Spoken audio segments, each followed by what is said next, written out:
Sobre chamada, né? Chamada missionária. É um tema pouco explorado, né, por nós, mas nós precisamos realmente trabalhar essa questão de missões aqui na nossa casa, aqui no nosso bairro, missões na nossa cidade, no nosso país, missões transculturais, né, fora do país também. Então, essa questão de missão é muito importante, é um tema muito relevante, porque o Senhor Deus, Ele chama, né, como disse, Ele tem chamada para todos, eu diria, né, porque a chamada para testemunhar é uma chamada para todos os crentes. Talvez você não seja chamado para ser um missionário fora do país, não é? Mas o Senhor te chamou para ser testemunha do seu nome. Então, todo crente precisa testemunhar o nome de Jesus. E eu quero ler um texto exatamente que fala, meus queridos irmãos, sobre a chamada de um homem, especificamente. Está em Isaías, a chamada de Isaías, né? É um texto que fala sobre a chamada que o Senhor Deus fez a este homem. Está no capítulo 6 de Isaías. Eu quero ler novamente com você.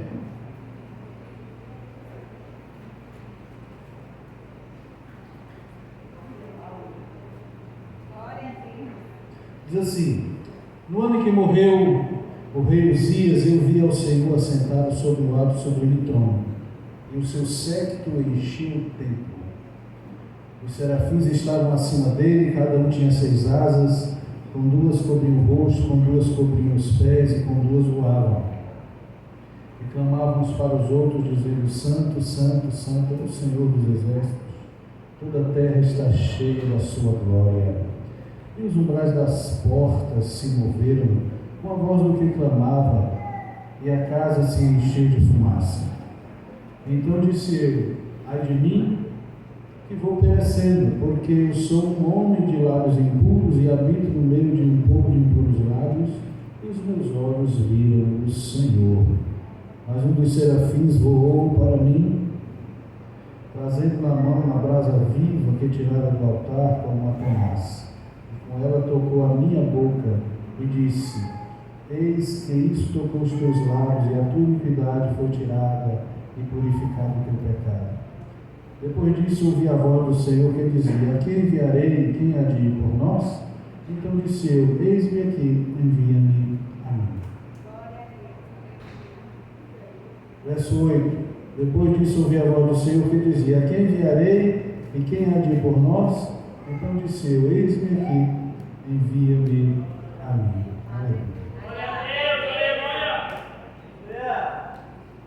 Meus queridos irmãos, esse texto fala, como já disse, da chamada, a chamada do profeta Isaías. Ele já era profeta, mas aconteceu algo na sua vida que realmente mudou completamente, não é, a sua vida, o seu procedimento, a sua maneira de ser. O Senhor, como eu disse, o Senhor Deus, Ele tem chamada para todos nós. E a chamada que o Senhor Deus faz em primeiro lugar nas nossas vidas, como disse, é a chamada para testemunhar. Todos nós somos chamados para testemunhar o nome de Jesus, em qualquer lugar, em qualquer ambiente. A Bíblia diz que nós devemos pregar a palavra em tempo e fora de tempo. Então não existe ambiente adequado ou específico para se pregar a palavra. A palavra de Deus pode ser pregada em qualquer lugar, em qualquer tempo. Alguém poderia dizer: mas não coube pregar a palavra naquele dia, naquele momento. Mas a Bíblia diz: sim, a palavra de Deus ela pode ser pregada em qualquer ambiente, em qualquer lugar, em qualquer tempo. Porque ela é a palavra de Deus, é a palavra do Senhor. E todo crente que é salvo por Jesus tem um evangelho na sua vida, um Espírito Santo ele precisa testemunhar, e testemunhar bem do Senhor Jesus e da sua palavra. Porque assim ele está cumprindo a chamada de Deus, a chamada para testemunhar. Agora existe aquela chamada que é a chamada específica, não é? Que são os dons, o Senhor dá os dons ministeriais, e aquilo ali é a chamada específica que o Senhor faz. Um vai ser pastor, outro vai ser evangelista, outro vai ser um mestre, enfim, são dons ministeriais e são chamadas específicas. Eu, por exemplo, o Senhor me chamou para ser pastor. Mas outro Senhor pode chamar para ser um missionário, como já foi dito hoje aqui, para pregar a palavra em um outro lugar, em um outro país, em um lugar diferente, de cultura diferente, de língua diferente, né? Essa chamada eu não senti ainda. Então, portanto, eu acho que eu não tenho essa chamada de ser um missionário fora do país. A chamada que eu tenho é a chamada para ser pastor, para pastorear, para pregar a palavra, enfim. Mas diante de tudo isso, dessas chamadas que Deus tem para a vida do homem e para a vida do crente, tem aquela questão que a gente sempre fala. São 3 etapas na vida de alguém para que esse alguém ele verdadeiramente possa cumprir a chamada de Deus na sua vida. A primeira coisa que Deus faz é chamar. A segunda coisa que o Senhor Deus faz é preparar. E depois o Senhor envia. Primeiro ele chama você, coloca o desejo no seu coração, fala com você através da palavra, às vezes até através de uma profecia, como foi falado hoje aqui, às vezes através de um sonho, de uma revelação. O Senhor pode te chamar e você já tem a chamada, mas depois da chamada vem a preparação. O Senhor não manda ninguém para fazer uma missão, ninguém que não esteja preparado. A Bíblia diz que não se pode nem dar certas responsabilidades para neófitos. A Bíblia usa essa palavra neófitos, que é exatamente o novo convertido, aquele que não tem experiência com Deus, aquele que ainda não amadureceu na fé. Então o Senhor prepara, e o preparo de Deus na vida do crente, na vida do homem, da mulher que recebeu aquela chamada, é uma preparação difícil, dolorosa, onde esse crente vai precisar renunciar muitas coisas em sua vida para que possa exercer a chamada de Deus. Alguém que se enganou um dia, porque Deus o chamou, ele disse: Deus me chamou e eu vou agora. Então ele foi sem preparo, sem experiência, e quando chegou lá na frente, fracassou na chamada, porque ele não tinha preparo. É preciso ser preparado para fazer a missão que o Senhor determinou na vida de todos nós. E depois de preparados, aí o Senhor vai nos enviar. Aí Ele vai mandar você para o lugar que Ele quiser, que Ele determinar, para você fazer a obra de Deus. E naquele lugar onde você foi chamado para fazer a obra de Deus, não vai ser um mar de rosas, não vai ter facilidade, mas vai ter dificuldade, muita luta,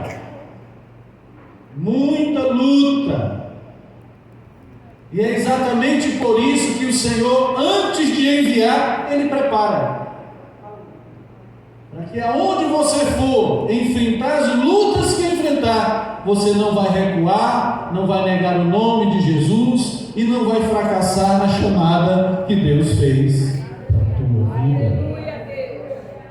Então ele chama, ele prepara e ele envia. No caso do texto que aqui nós lemos de Isaías, meus queridos irmãos, Isaías, ele teve uma visão, e ele disse: eu vi o Senhor, e por isso eu vou morrer.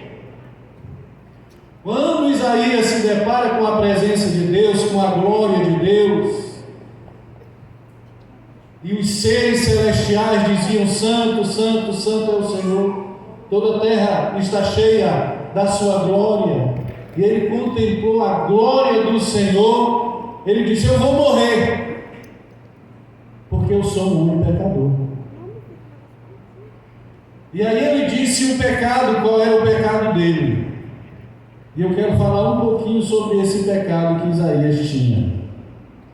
Ele disse: eu sou um homem de lábios impuros. E ele disse também: além de ser um homem de lábios impuros, eu habito no meio de um povo de impuros lábios. Ou seja, além de ser, de falar, além de cometer aquele pecado, ele também convivia com pessoas que praticavam a mesma coisa. E ele disse: eu vou morrer, porque os meus olhos viram o Senhor. E que pecado era esse? Eu acredito que esse pecado era um pecado de palavras que ele falava, de coisas que ele falava e que não agradavam ao Senhor. Era um pecado que ele cometia, eu não sei exatamente o que ele falava, mas certamente eram coisas que não agradavam a Deus. E além de tudo, ele ainda participava de roda de amigos, de pessoas, e falavam essas coisas ali, coisas que aborreciam ao Senhor, porque quando ele viu o Senhor, automaticamente o Senhor mostrou para ele que ele estava errado, e ele caiu em si dizendo: realmente eu sou um pecador, eu sou um homem de impuros lábios, ou seja, eu falo coisas que não agradam ao Senhor, e além de falar coisas que não agradam a Deus, eu convivo no meio de pessoas que falam também essas coisas. Sobre esta questão, meus queridos irmãos, eu queria ir lá no livro de Tiago para falar um pouco sobre essas questões da língua, porque quem fala porque tem língua, e Tiago, ele fala sobre a língua, sobre o pecado da língua. Está lá em Tiago, no capítulo 1, nós podemos ver no primeiro versículo que ele fala sobre isso. Tiago capítulo 1, verso 19: sabei isso, meus amados irmãos, todo homem seja pronto para ouvir, tardio para falar e tardio para se irar. Tardio para falar, pronto para ouvir, tardio para falar. O silêncio, muitas vezes, ele é muito mais benéfico do que o falar. O silêncio, muitas vezes, de alguém fala muito mais do que se ele estivesse dizendo algumas palavras. A Bíblia diz: esteja pronto a ouvir, mas tudo que você ouvir, não precisa que você responda. Escute, e se você for falar, retarde em falar, nem fale, apenas escute. É o que a Bíblia está dizendo aqui, em Tiago capítulo 1, verso 19. Tiago 1, 26 diz: se alguém cuida ser religioso e não refreia a sua língua, mas engana o seu coração, a sua religião é vã. A sua religião é vã. Então o que a Bíblia está dizendo aqui? Engana o seu coração. Alguém que é religioso, essa palavra religioso é aquele que tem devoção, aquele que serve ao Senhor, aquele que adora ao Senhor. Não é religião no sentido de idolatria, mas é aquele que serve ao Senhor.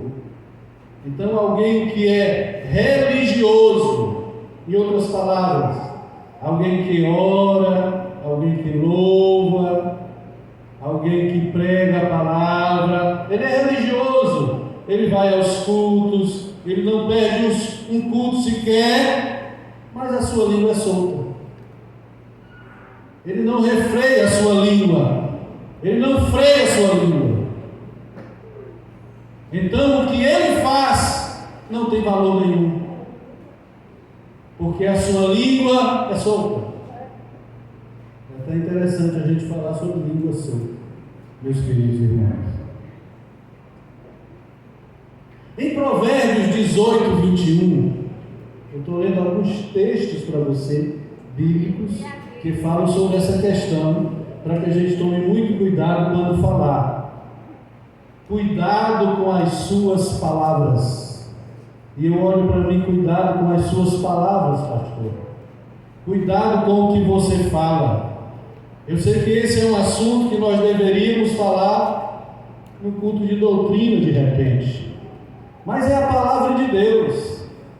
Prega em tempo e fora de tempo. Domingo é tempo de pregar a palavra de Deus? Seja qualquer assunto que for. Provérbios 18, 21 diz: a morte e a vida estão no poder da língua, e aquele que ama comerá do seu fruto. Dependendo das suas palavras, você poderá matar alguém, ou você poderá dar a vida a alguém. As palavras que nós dizemos, elas são tão poderosas que nós podemos matar e nós podemos dar a vida. É isso que o texto está dizendo. Então, quando nós usarmos a nossa língua, a nossa boca para falar, devemos tomar muito cuidado, porque de acordo com aquilo que eu falo, eu posso estar matando alguém. E eu já vi alguém morrer por causa de palavras, morrer espiritualmente, por causa de palavras que foram ditas. Mas eu vi também alguém viver, reviver, se animar, se alegrar, se renovar por palavras boas que alguém disse. E nós devemos dizer, a nossa língua, a nossa boca, ela tem que ter bênção e não maldição. Ela tem que trazer vida e não morte. Então devemos escolher muito bem as palavras que nós dizemos. Temos que escolher bem, meus queridos, senão ela poderá trazer a morte ou a vida para alguém. Se você prega a palavra de Deus e alguém recebe a salvação em Cristo Jesus, você está trazendo a vida para alguém. Mas se você fala coisas relacionadas a alguém, fala mal de alguém, você não está trazendo a vida, está trazendo a morte. Olha só o que a Bíblia diz. Ainda no livro de Provérbios, no capítulo 6, verso 16 a 19, veja o que diz a palavra. A palavra de Deus aqui está falando de 6 pecados que o Senhor repreende, detesta, mas o último deles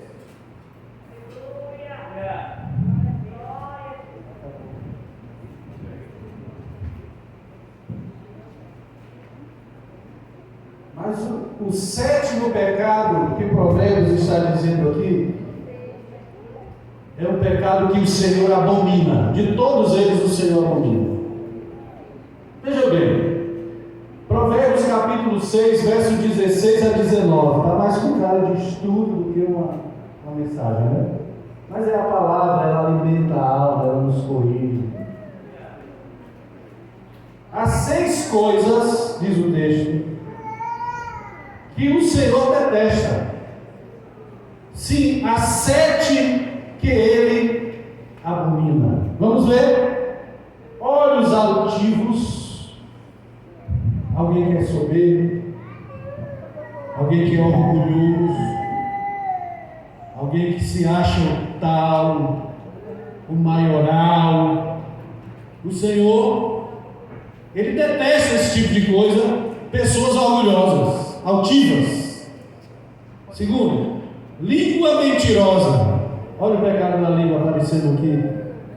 Alguém que mente, que gosta da mentira, que pratica a mentira. E o que é a mentira, meus queridos irmãos? É algo inventado, ou uma verdade que foi modificada, também é mentira. Esse tipo de coisa o Senhor detesta. Mãos que derramam sangue inocente, é um pecado que o Senhor também detesta. Um exemplo: aqueles que praticam aborto, que concordam com o aborto, que querem a aprovação do aborto, mataram uma criança no ventre, dilacerar aquela criança, esquartejar toda aquela criança. Isso é um crime. Matar um inocente, é o que a Bíblia está dizendo. O Senhor detesta. Isso foi um exemplo que eu dei para vocês. Coração que maquina projetos iníquos, alguém que fica maquinando o mal. Como é que alguém pensa assim, por exemplo, eu preciso fazer algo para prejudicar aquela pessoa? Vamos dar um exemplo lá no emprego, no trabalho, dizem que quem trabalha em empresa é cobra, engolindo cobra, essas coisas assim, né? E alguém pensa assim, eu vou arranjar uma maneira para que essa pessoa ela fique desmoralizada e que ela perca do patrão de repente a confiança, e ela maquina alguma coisa para que essa pessoa caia em cilada. Isso é coração que maquina projetos iníquos. O Senhor detesta. Vamos prosseguir.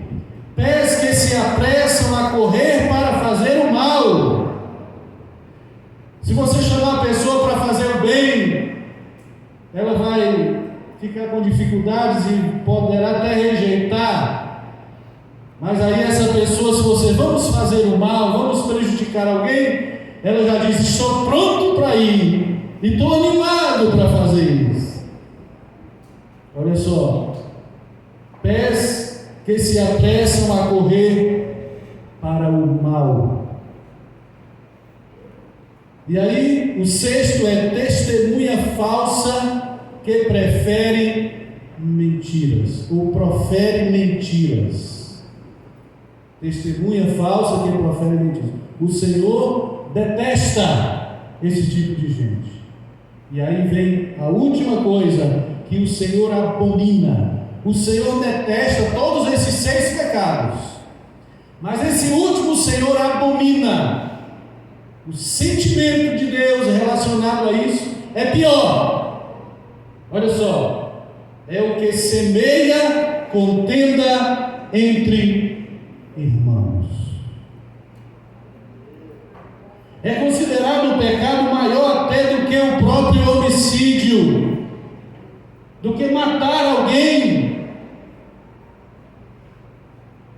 Alguém que semeia contenda entre irmãos. Como é que alguém pode fazer um negócio desse, meu Deus do céu?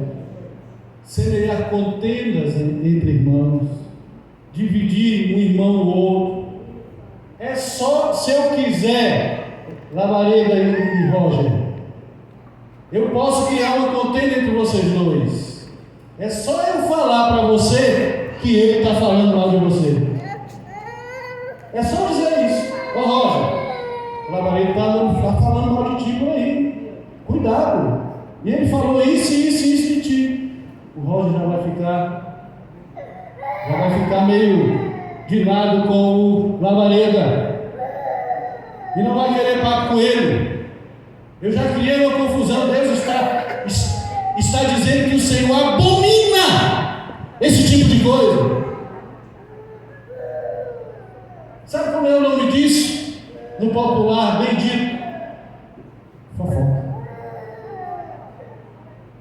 Agora eu pergunto, meus queridos irmãos, com que intenção alguém faz um negócio desse? Com que intenção no coração alguém diz e fala mal de um outro irmão para você? Para coisa boa não é. Para coisa boa não é. É para coisa ruim.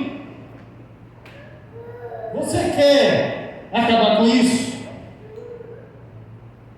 Vou te dar um antídoto para você resolver essa situação. Primeiro, se alguém chegar para você, vou me colocar como exemplo agora. Se alguém chegar para você, ou melhor, se alguém chegar para mim e disser: pastor, eu tenho algo para falar de fulano, porque fulano está falando do senhor. Sabe o que eu vou fazer? Eu não quero ouvir. Eu não quero ouvir o que fulano está falando.